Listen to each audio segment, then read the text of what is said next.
Hey there, Magic Maker. Here we are. It's episode 1 of a brand new season. Breathe it in now. We begin a whole new journey today.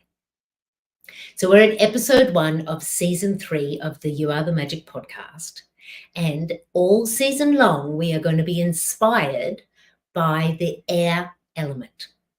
Last season, we played in the land of Earth and what that can gift us and how we can work with the element for our magic making. And now, on the winds of change, we're shifting to the air element. And air is an amazing element to work with because air is going to say, it's time to change. Let's move.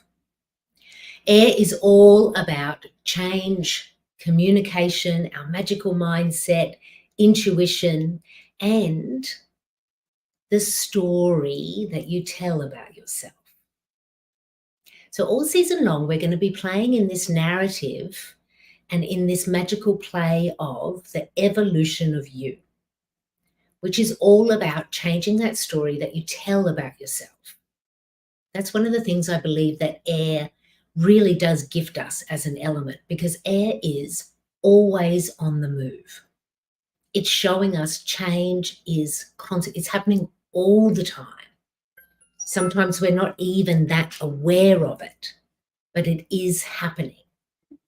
Change is happening. Communications are coming at us all the time. When we embrace the air element, we say yes to receiving all communications from self, the universe, our intuition, and we ease into allowing ourselves to change. Now, I do say allowing because I'm going to say it. One of the things that we have to talk about before we get into changing the story and getting all jiggy with the evolution of you is we got to talk about this resistance. Because it's so true. We resist what we seek. Damn. We really do. We do it. We all do it. Humans are exquisite. I just think we're wonderful. I love to study humans. I remember this day, this is years ago, and I walked into the kitchen of a good friend of mine, Jen. We do some work together around storytelling, and on her fridge, there's a bit of paper with one sentence written on it with a magnet on the fridge, and it stopped me. What we resist will persist. And it felt like I'd just been shot by an arrow. Because I was like, that is so true. And I can see the areas of my life where I'm in resistance. And it's so funny. Again, humans are humorous. We want the thing and then we create a whole heap of resistance around it. And so the game begins. So for episode 1, we're going to work with the resistance from the giddy up. Because all season long, we're going to be working on how do we change this story about ourselves? How do we actually begin to open up our beautiful, intuitively led life and evolve in our stories? Yes, this is the invitation. And let's get the resistance out of the way. Because it's there. Resistance is a part of change. Humans don't really like change, even though we seek it. And it needs to be dealt with, my friends. So we're going to do that right now. As shared in the teaser, if you caught that last week, I'm going to be focusing more on sharing stories. I love stories. And I want to share more stories as a way of kind of opening up the magical realm, because stories are magic in motion. And this is the invitation here, is to listen to the story as an invitation, and then also to hold your own story. What is this story inspiring in my story? But then here is where I really want you to focus. The space between the stories. Because the space between my story and your story is the space of universal truths, themes, lessons, the things that are going to make the difference in the days after you've heard the story. So as we're listening, we're kind of opening up this story realm so that my story or a future guest in another episode inspires in you that space in between the stories where there is so much magic to tap into. So let's play there now, my friends. It's story time. Strap in, take a big, deep breath as we launch into our air season. And we're looking it straight in the eye and saying, resistance, I see you. I am gripping the bottle as I am floating in the rivers of wine. I know this river well. I have been here for years. Sometimes I float. Sometimes I'm flailing about. Sometimes there's been some days where I thought maybe I might even drown. And there's absolutely been some times where I get out of the river and I'm sitting on the bank. But I have had a relationship with this river for years. For I have decided I am allowed and I need it. For my heart shattered and I am on a grief journey. And wine is my medicine. I am allowed and I need it. And so for years I float and move down the river. And I heart repair along the way. But there's one day where I arrive somewhere new. I'm no longer in the river of wine. I'm now standing at the shore of a lake. It's a large lake and it's bubbling away. It's got tinges of red on the surface and there's like heat. You can see the heat rising off this lake. And I recognize it because this lake actually lives in my belly. It's the lake of anger.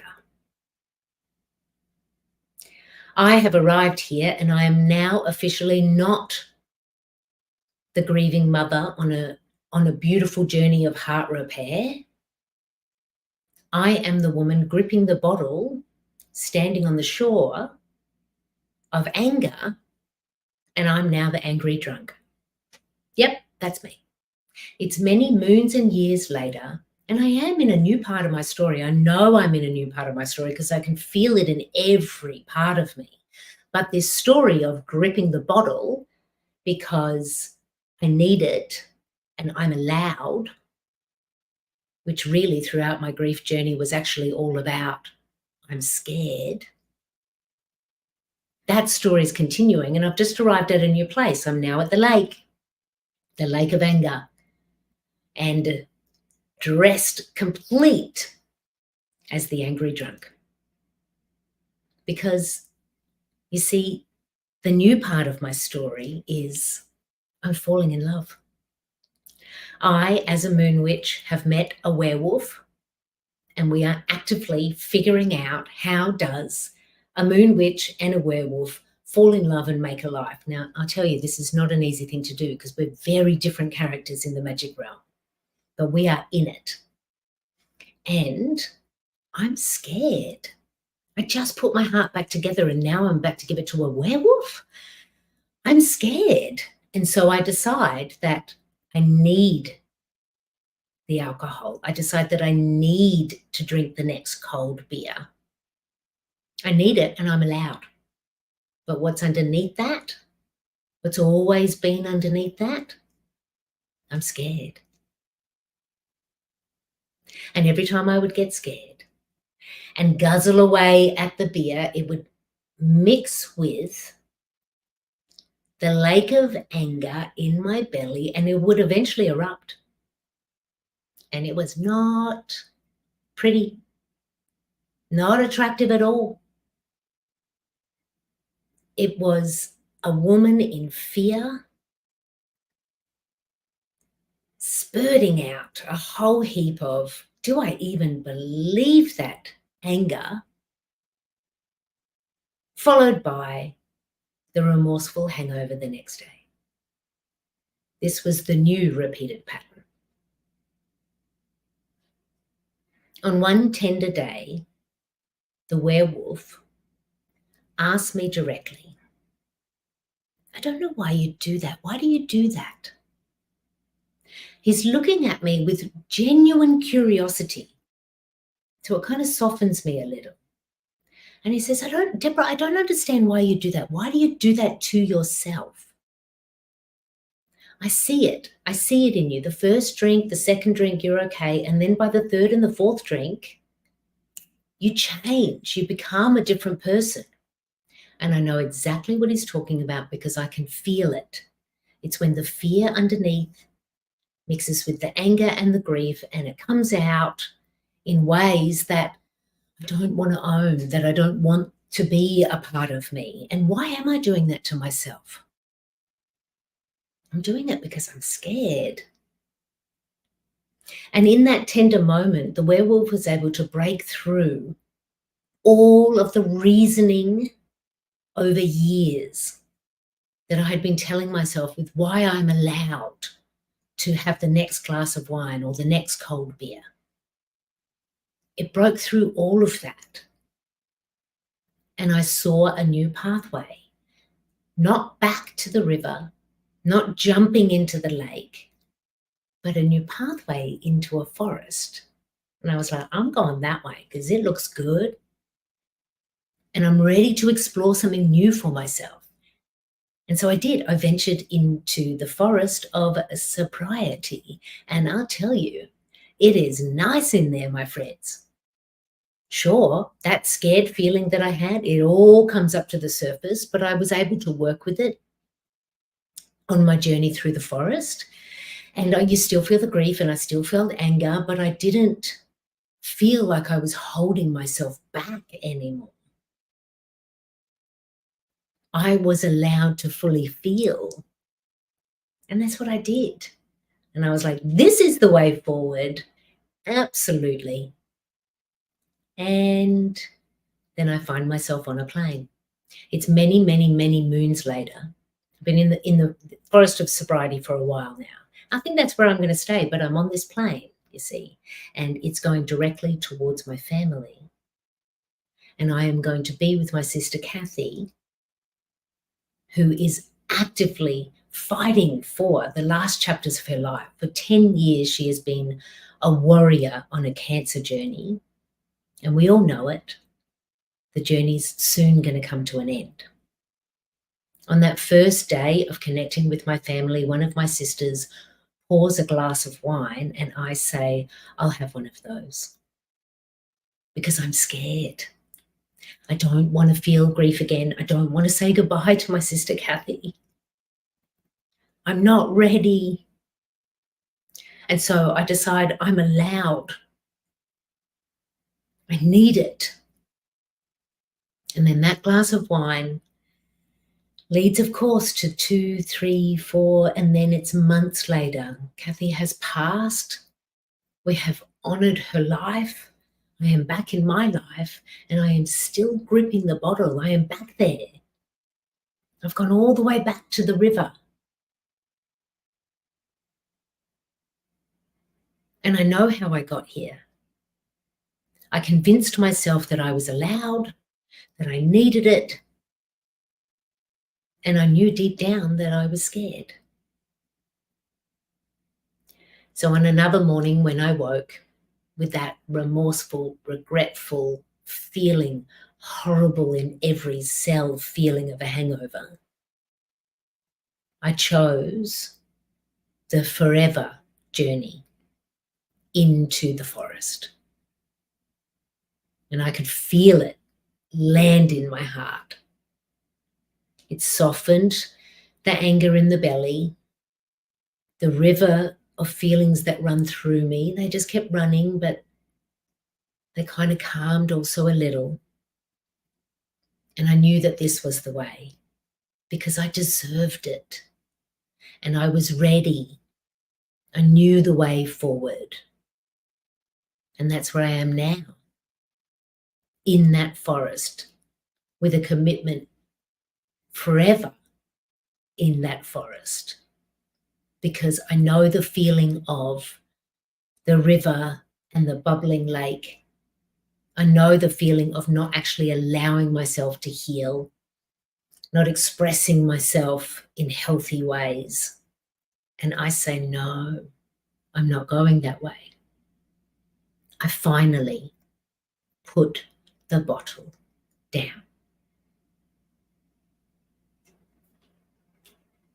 So very obviously, my friends, that's a story about my journey into my forever sobriety. So the thing to know about my sobriety is I've been playing with that thing for years. Even before Sage passed, I knew Spirit was telling me, like, you got to put the wine down. If you actually want to work with your intuition, I heard it, but I was in fear that if I did that, how would I socialize with my friends? How would I relax after a busy day at work and then the stresses of being a single mother? I just couldn't grab what was there. So I didn't even really try. But then in the moments when I was trying, what I found was a whole heap of resistance, because for years I knew this was the way forward.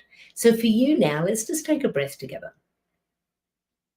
I just shared a story about my sobriety and how I knew it was the right thing and how the story changed and I didn't put the bottle down. So for you, what are you trying to change? And maybe it's recent, or maybe it's like me. It's something that you've been working on for years. Something that is a part of your story that is actually going to change the story if you can change this part. You got it? Breathe it in and smile, and then just say, here we are. We're not going to make any kind of bigger story about whether we're right or wrong about it. We're just living our beautiful lives. But within that, let's look at now all of this resistance that we create. So if we look at my story, what did I do? I convinced myself. So your mind is going to be excellent at telling you the story that supports not changing anything. Because when we change, we need to alter a whole heap of things, and our ego mind says, no, I don't want that. I want to maintain control. I want everything to stay exactly as it has been. We don't like change, but change is constant. So we tend to build a whole heap of resistance around it. We create stories around our change. We start to justify why we don't need to change, or why it's not the right time to change. Maybe I'll just wait for this. And what we're actually doing is we're feeding that resistance with the feeling that is in the underbelly. So in my story, note, whether I was in the river of wine or at the lake of anger, drinking a cold beer, what was underneath all of that is the feeling of, I'm scared. I was scared in my early grief journey. I was scared falling in love with the werewolf. I was scared going to my sister's funeral and accepting that a whole new grief journey is opening up for me. Scared, scared, scared. And that feeling was fed into my resistance. I'm scared, therefore, let me just have another drink now, just this one weekend, and I'll change later when I'm not so scared. Don't work that way. When we build this resistance, what we seek to do is to smash the resistance down, to lower it. What I'm going to suggest now is maybe something different that you haven't tried before. Rather than going straight at the resistance, which for me was put the bottle down, don't have the third drink, right? If you're going to do that,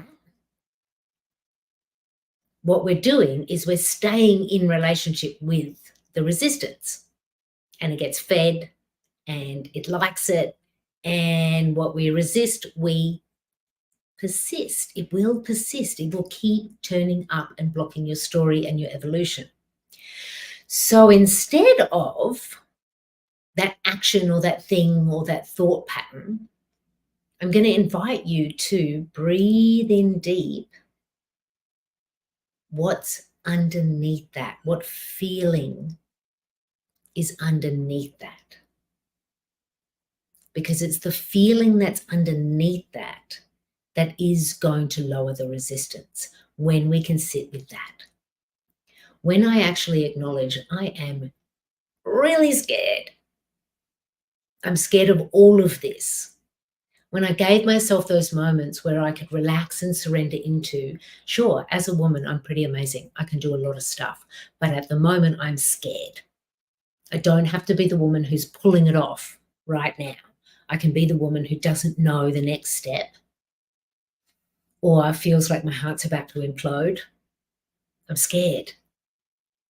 And what we do is we create a relationship with that feeling, because all of our emotions are energy in motion, emotion.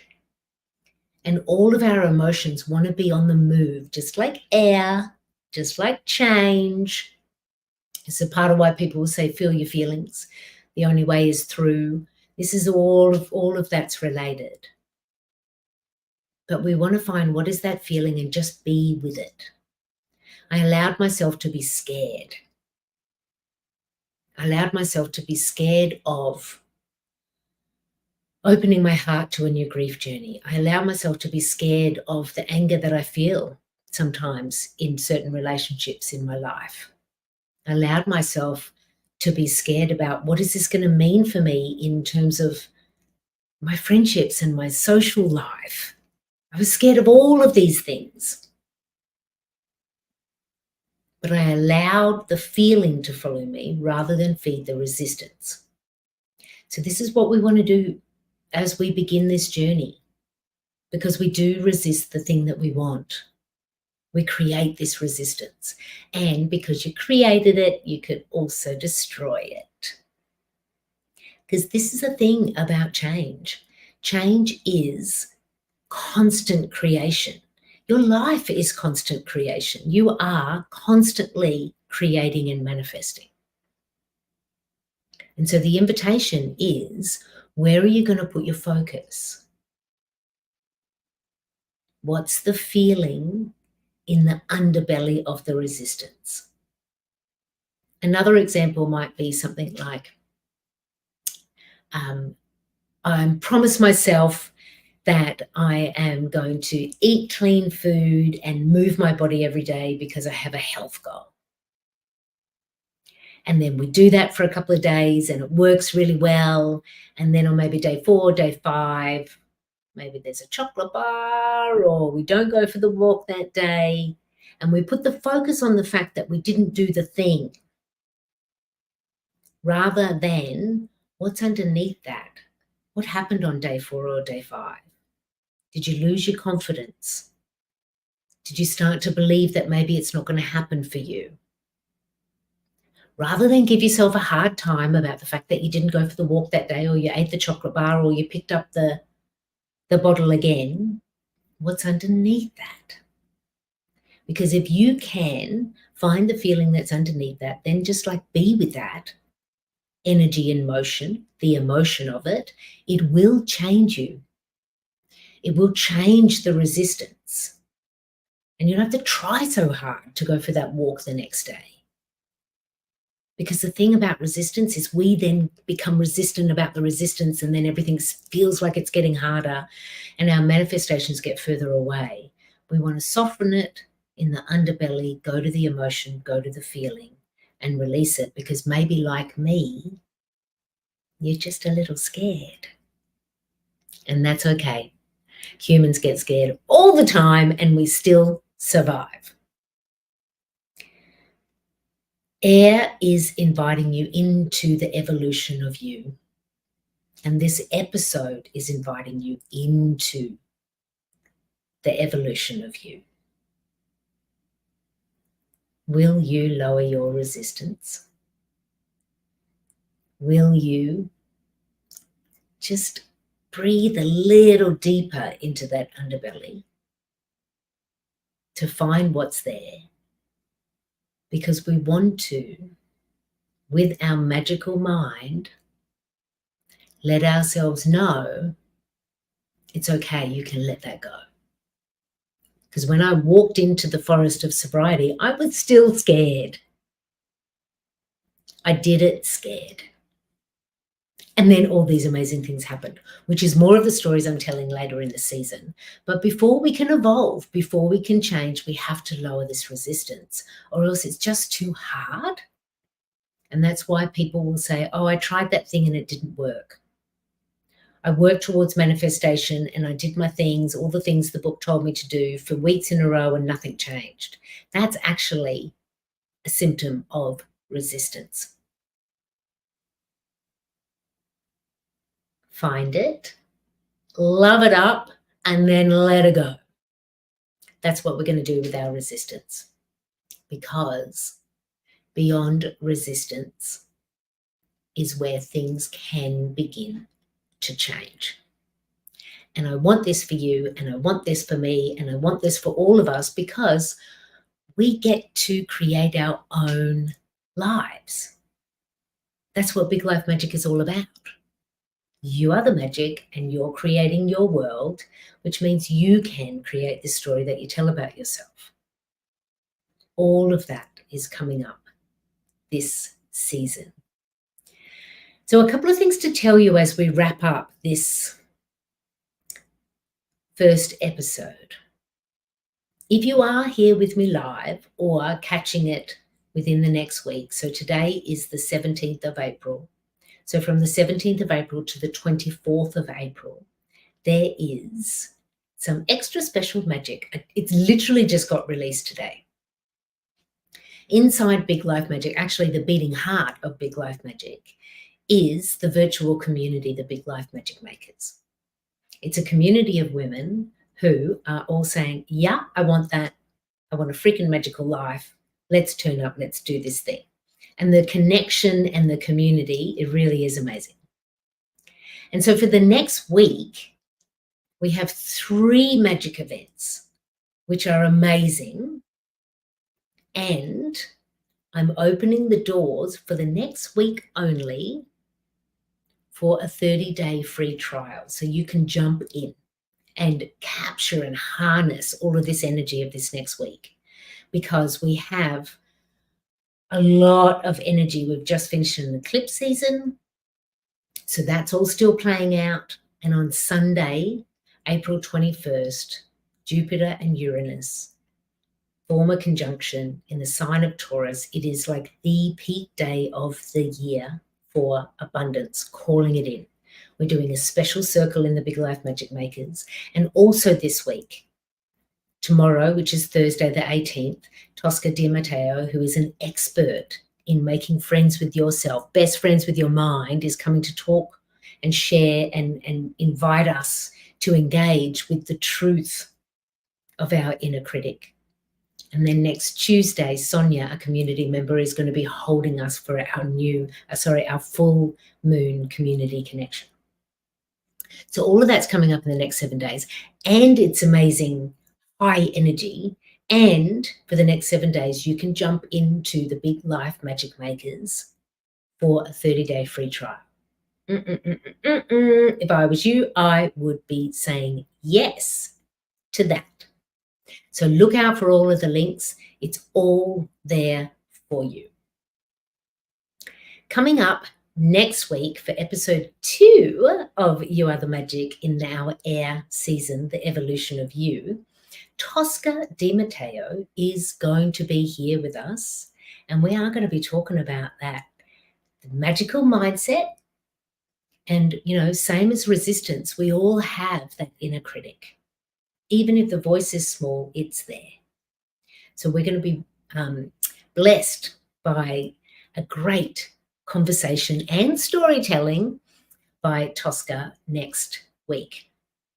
But for now, let's just start to wrap up our magical moment together. And I'm going to do as I do, which is every episode of You Are the Magic is dedicated. And I am dedicating this episode, the episode about releasing resistance and accepting change and possibility. I'm going to dedicate this episode to the werewolf, to my werewolf, who now years later is with me as we figure out our interplay in the magic realm. My werewolf, who now is my husband, who is bringing my big life magic to life here on the island of Tobago. I dedicate this episode to you, my beloved, my werewolf. And I invite you now, for yourself, to just dedicate this moment for yourself to somebody who has been by your side through big changes. What a delight. I'm absolutely loving the feeling of season 3. Cannot wait to introduce you to Tosca next week. But for now, we're just going to get real jiggy with lowering that resistance. Because once you smash that down, the road opens up and you get to decide what you create next. So, breathe it in, know it to be true, because it is. It's you, my friend. You are the magic.